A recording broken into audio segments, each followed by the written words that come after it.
الحمد لله رب العالمين، والصلاة والسلام على نبي المصطفى وعلى آله وأصحابه ومن تبعهم بإحسان إلى يوم الدين. أما بعد، أبوليان كأنك إسلاما، جالوان كأنك إسلاما، واللي كلا سوشيال ميديا تندى وتجتن يا ويا سوشيال ميديا bakka jirtanitti nagaa fi rahmanni rabbii keessa jiraadhaa isiniin jenna. Assalaamu alaikum warahmatullahi wabarakaatuhu isiniin jenna. Isin jaalachiifna. Salaamtan bakka jirtanitti nagaa fi rahmata rabbii keessa jiraadhaa. Nu cufa kennaa wallaa milkaa'u rabbi nu haa taasisu. Ji'an keessa jiru ramadaana fixee ji'a shawwaal keessa jira. Ramadaanni talee jira. Khayrii isa keessa dalaganne waan isa keessa guutuyyuu dalaganne rabbiin anaaf nuun haa jedhu. Anaaf dalagattan ka salaata dhaabbate, ka taraawiya salaate, ka quraana qara'e, khayrii garagaraa keessa dalagate anaaf rabbiin nuun haa jedhu. Waggaa waggaa rabbitti nu haa deebisu. Jiinni ramadaanaa talee jedhanii ibaadaan rabbii moo hin talle, salaanni rabbii hin talle,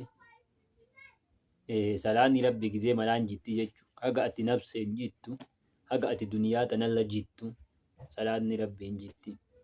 Dulli lammii xiyya biratti salaanni kuni xiqqaa soomanatu guddaa. Salaata hin laaffisanii soomana moo hin jabeessan lammii xiyya. Lammii biroo biratti moo soomanni laafaa salaanni jabaa. Yoo ati hin soomanne nama natti kolfa jetta. Yoo ati hin soomanne saffaa namaa akkamii dhaaba'a jetta. Saaffii namaatiif jechuudha.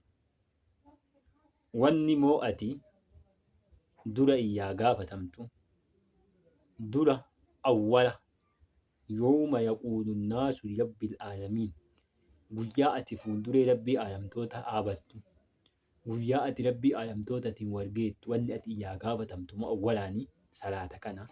Ibaadallaa rabbiin si gaafata. Hagam ibaadaa goote, hagam salaata salaatte, khayrii akkamiin salaata dabarsite, hagam ibaadallatti dawaamte, hagam ibaadaa goote. Wanni ati iyyaa gaafatamtu awwalaan maali? Salaata, ibaadaa. Yoo keellaa salaataa kufte, yoo keellaa ibaadaa kufte, keellaa malaayyuu kuftee jirta. Hagam ijatti jabaataa jira. Salaata hagam jabeessaa jira umurii jirtu tana keessatti. Yeroo qabnu keessatti salaatni namni rabbii ofii sodaatu, ka rabbii ofiitiin wal quba qabu salaata yeroo kamuu yeroo hundaa salaata hin dagatu. Bakka jirtanitti duniyaan ganda liqeeffataati. Duniyaan ganda abadiin abadiyya jiraattu miti. Ganda iyyaa deemuuf deemnu ganda liqeeffataati.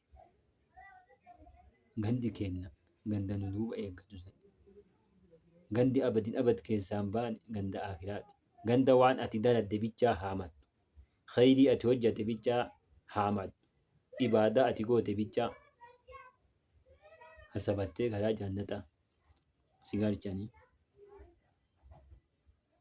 Ganda namni kun duniyaarratti beekamtii qaba. Namni kun duniyaarratti nama akkasii ture.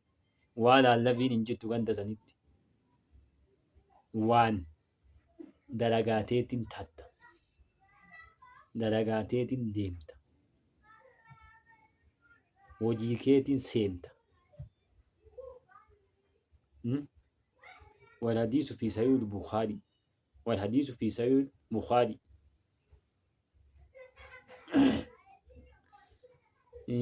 من إذا قلئ مقعده من النار يؤساء. والحديث رواه الإمام البخاري. إلا قلئ مقعده من النار لو أساء ليزداد الشكر ولا يدخل أحد الجنة إلا قلئ مقعده من النار لو أساء ليزداد الشكر. والحديث في صحيح البخاري. tokkoon isaa jannatan seenuu jedhan nabiin alayhi salaatu wassalaam. Haga tokkoon isaa jannatan seenuu jedhan haga fidanii azaaba argisiisanitti. Odoo ati duniyaatti khayrii daladde, odoo ati duniyaatti khayrii dalaguu baatte, odoo gizee masaayidatti si waaman, gizee salaata si waaman san khayrii dalaguu baatte, odoo ati rabbi sodaatuu baatte, odoo ati eegattani gizee duniyaa jirtu san waan gaggaarii dalaguu baatte, ibaadaa rabbii godhuu baatte, bakkeen teessoo asii alla teessoon teessi yaa azaabatan jedhaniini rabbi jalaa si baase jedhanii jannatatti deebisanidha. Yaa hilee ganda sanii, yaa fuudhaa heeruma ganda sanii, yaa ni'imaa ganda sanii, yaa rabbii ganda sanii, yaa siree ganda saniidha. Achi as fuudhaniitini ka jannataa kanallee ka azaabaa kanallee jannata fidanii argisiisan. Odoo gizee namni si waamu san gizee quraanatii fi hadiisa rasuula rabbii sitti himan san argamte, odoo ibaadaa rabbii goote, odoo khayrii dalagatte, odoo rabbi sodaatte, odoo gizee naattu, gizee deemtu, gizee sochootu keessatti rabbi sodaatte, odoo waan rabbi iyyaasi ajaje, waan rabbi iyyaasi hooggamtee waan rabbi itti si ajaje daladde silaa alla hileen ta'e asii teessoon teessi yaa ganda kana jedhanii jannata kana keessa argisanii. Laakiin rabbitu hilee ta'e asiin go'ini gizee dalagii asiitu dalaguu dide jedhanii azaabatti deebisanidha. Bakkee wayii jannataa kun qabullee bakka walli azaabaa kun jannata keessaa qabullee warra jannataa kana aalaa jedhan. Yaa obboleeyyan keenya ka islaamaa, yaa jaalowwan keenya ka islaamaa, haga agattanii deemee ibidda kanaan qaayisanii yoo daariitti as ba'u go'i maleekan oottee itti gaddeebitidha. Ibiddatti gaddeebitidha oottee. Yaa obboleeyyan keenya khayrii haa dalannu. Akka eegana agattaniitiin bor ibiddaan qixaatan. Akka bor agattanii fuuldura rabbiitti hin salphan. Akka guyyaa fuuldura isaa dhaabannu, guyyaa fuula isaa dhaabannu, akka hin salphanne, akka hin qaanonne, akka hin salphanne khayrii dalaguu nu barbaachisa. Rabbiin warra khayrii dalagu rabbi nu haa taasisu. Nama shalli laagoneetiin khayrii dalagu rabbi nu haa taasisu. Nama khayrii adda waamu, nama ibaadaa adda waamu rabbi nu haa taasisu. Asuma irratti isin iyyaa gabaabsaa.